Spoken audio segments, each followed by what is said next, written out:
Jake from State Farm. Really? Yeah. Yep. Awesome. That is my celebrity crush for sure. Yep. The black guy, not the white guy that used to be Jake from State Farm, you know, but the current Jake from State Farm, he's the best. I love it. September by Earth, Wind and Fire. Nice. It's a party song. I love it. Do you remember 21st night of September? That's all I got. I love But it. gets me singing and dancing every time it comes on, so that probably shouldn't go on the video. But ooh. A couple Christmases ago, I got a spice rack from Santa. It was the one that like spins around and it has each of the bottles like labeled with different spices. I think it goes back to my weird quirk or habit that's on one of those questions.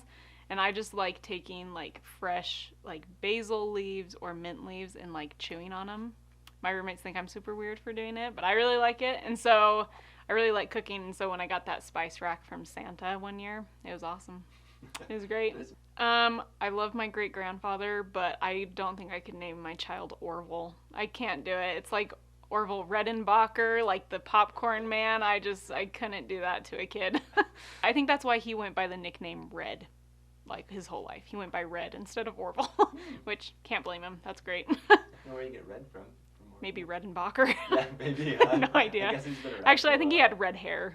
Oh. I only knew him when he was bald, but Interesting. yeah. I've been told I have a pretty balanced mix of my mom's side and my dad's side.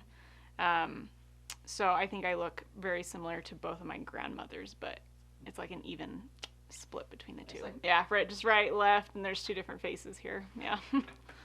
I really like the one, obviously, where Christ comes and visits the Nephites, and he takes that time he's done teaching for the day and he's about to leave, and he just sees and can recognize that they don't want him to. And I think just his attention to detail and his sensitivity to how they're feeling, I think is one of the greatest attributes of Christ that I've found. And so the time that he takes just to slow down, to kind of cancel his plans, I guess, in a sense, and be there with them and minister to them one-on-one, because that's when he calls people up to come and get healed. It's when he spends time with each of the children. And Christ takes the time to pray for those people. I think just being able to hear the Lord pray for you specifically would just be a really cool thing to witness. So I've always really liked that story.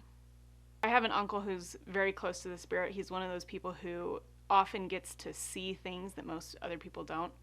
And so at one point we did a family reunion and we took a family trip out to Nauvoo, and we went and got to do baptisms in the Nauvoo temple with me and my cousins and aunts and uncles and everybody.